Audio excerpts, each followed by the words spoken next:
미래를 준비하는 투자, 지산도 있고 상가도 있는데 왜 오피스텔일까요? 오피스텔은 가장 안정적이고 가장 많이 올라가기 때문입니다. 안녕하세요. 우리 삶을 윤택하게 만드는 투자 반올림의 이수진 팀장입니다. 오늘은 오피스텔에 대해서 얘기를 나눠보도록 하겠습니다. 자, 토끼와 거북이가 경주를 합니다. 누가 이길까요? 토끼가 이길까요? 아닙니다. 이 경주는 거북이가 이깁니다. 왜? 거북이는 10시간 전에 먼저 출발을 했기 때문입니다. 미리 준비하고 먼저 출발하는 사람을 이길 수는 없습니다. 우리의 투자도 그렇습니다. 조금 먼저 준비하고 조금 먼저 시작을 해야 합니다. 불편함을 감수하여 종잣돈을 모으고 미래를 준비해야 됩니다. 부자가 되는 데는 왕도가 없습니다. 인생은 30, 30, 30을 이루어졌다고 하죠. 처음 30년은 부모의 도움을 받아서 합니다. 그 다음 30년 동안 우리는 노후를 준비하게 되고요. 그 노후 30년 동안은 앞서 준비한 30년으로 여생을 살아가게 되어 있습니다. 1970년 한국 남성 평균 수명은 58.6세였습니다. 2010년에는 77.6세로 늘어가죠.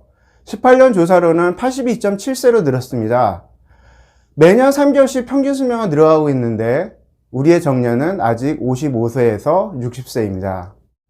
그렇다 보니 은퇴하시고도 심심하다고 경비나 파트타임을 일하시는 분들도 많습니다. 그러나 과연 그분들의 일이 심심하기 때문일까요? 부족한 준비에 대한 불안은 없을까요? 자, 노인 인구의 절반은 빈곤층입니다. 길에서 만나는 노인 2명 중 1명은 가난하다는 말이죠. 자, 그분들이 젊어서 일 열심히 안 했을까요? 열심히 했습니다. 그러나 열심히 일하느라고 노후에 대한 준비를 할 시간이 없었던 겁니다. 그분들의 시대는 노동의 시대였습니다. 지금은 자본의 시대죠. 돈이 돈을 벌어주는 자본의 시대에서 나는 아직도 노동의 시대를 살고 있는 건 아닌가 한번 생각해 보셔야 합니다. 미래를 준비하는 투자 어떤 것이 있을까요? 상가도 좋은 투자처입니다. 그러나 상가는 투자금도 많이 들어가고 경기에 민감합니다. 요즘 같은 시기에 핫하다는 명동도, 이태원도, 그리고 신사동 가로수길도 한 집 건너 공실, 두 집 건너 공실입니다. 요즘 불장이라는 지식산업센터는 어떨까요? 주택시장 규제로 지산으로 투자금이 몰리다 보니까 여기도 지산, 저기도 지산, 우후죽순으로 지산이 생겨나고 있습니다. 이렇다 보니 입주 때 공실이 걱정 안 될 수 없습니다. 또한 투자금이 몰리다 보니 큰손들이 한 개층, 두 개층을 통으로 사면서 프리미엄을 붙여 파는 경우가 많습니다. 이렇다 보면 소액 투자자들의 경우 좋은 호실을 받기도 어렵습니다. 그래서 지산의 전매 전대 금지 법안도 지금 통과되어 있습니다. 전대 금지라는 것은 임대가 안 된다는 얘기죠. 지산에서 사업하실 건가요? 지산의 고객은 기업입니다. 그러나 오피스텔은 방을 구하는 다수의 개인이 고객입니다. 자, 1인 가구가 증가하고 있는 거는 다 아실 겁니다.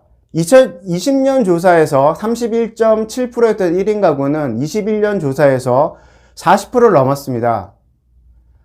오피스텔 고객은 대부분 20, 30대 직장인입니다.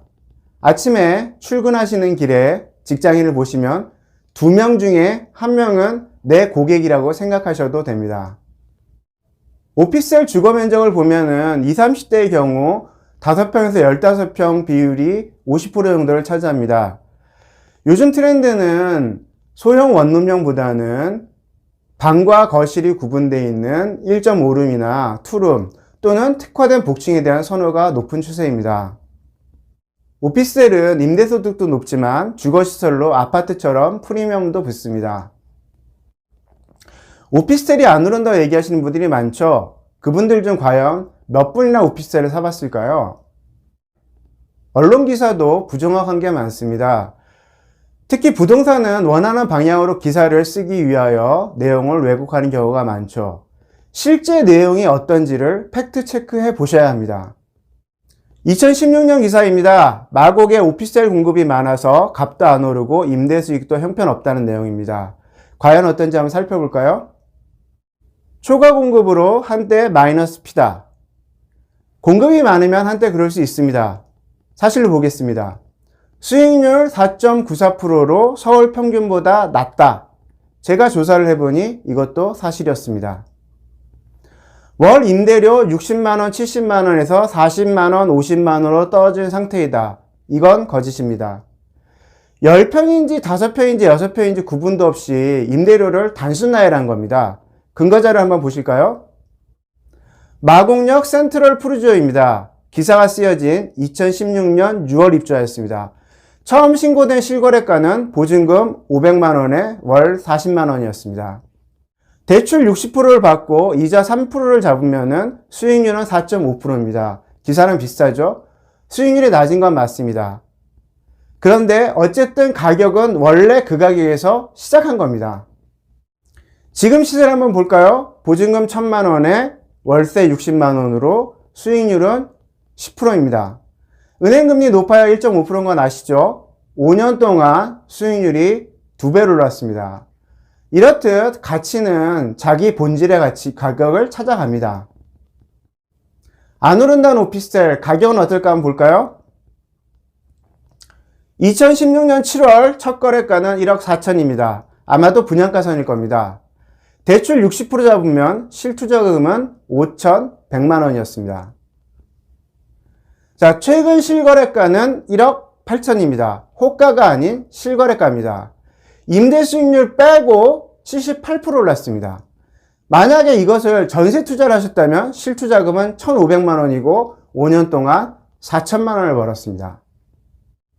웬만한 아파트와는 비교도 안 됩니다. 그것도 공급과잉으로 마이너스 P가 붙었다는 지역의 오피스텔이 이렇습니다. 오피스텔의 가장 큰 장점은 대출이 많이 나와서 소액 투자가 가능하다는 것이고요. 그리고 임대가 가장 안정적이죠. 또한 갭 투자가 가능한 유일한 투자 상품이기도 합니다. 올해 상반기 아파트 거래가는 21% 급감하였습니다. 아파트가 막히니 꽝 대신 닭이라고 오피스텔이 불장입니다. 전국 오피스텔 가격은 1년 반 사이 23% 상승하였습니다. 경매 낙찰가는 100%를 넘겼습니다. 한남동 리첸시아는 감정가 5억 3천에 낙찰가 7억 9천에 거래됐고요. 2달 연속 낙찰가율이 100%를 넘겼습니다. 낙찰가율이 100% 이상이라는 것은 시세가 오를 것이라고 경매에 참여하는 사람이 많다는 뜻입니다. 주거용 오피스텔에 투자자가 몰리고 있습니다. 이런저런 잘못된 정보로 망설이지 마십시오. 정확한 내용은 실질적인 기사 팩트와 매물에 대한 분석을 해 보십시오. 망설이는 동안에도 가격은 올라가고 다른 분들은 이미 사고 있습니다. 자본의 시대입니다. 돈이 돈을 벌게 해주세요. 소자본으로 월소득과 프리미엄을 동시에 얻을 수 있는 가장 좋은 수익형 부동산은 오피스텔입니다. 먼저 방송한 소형 오피스텔 과연 매물단지인가도 한번 참조해 보시면 도움 되실 거고요. 그리고 다음번에는 오피스텔 세법과 1가구 2주택에 대해서 얘기해 보도록 하겠습니다. 지금까지 투자반올림의 이수진 팀장이었고요. 오피스텔이나 부동산에 관련된 궁금한 내용 있으시면 1599-2610번으로 전화 주시면 상담 가능합니다. 저는 다음에도 보다 유익한 컨텐츠, 도움되는 컨텐츠를 가지고 찾아뵙도록 하겠습니다. 감사합니다.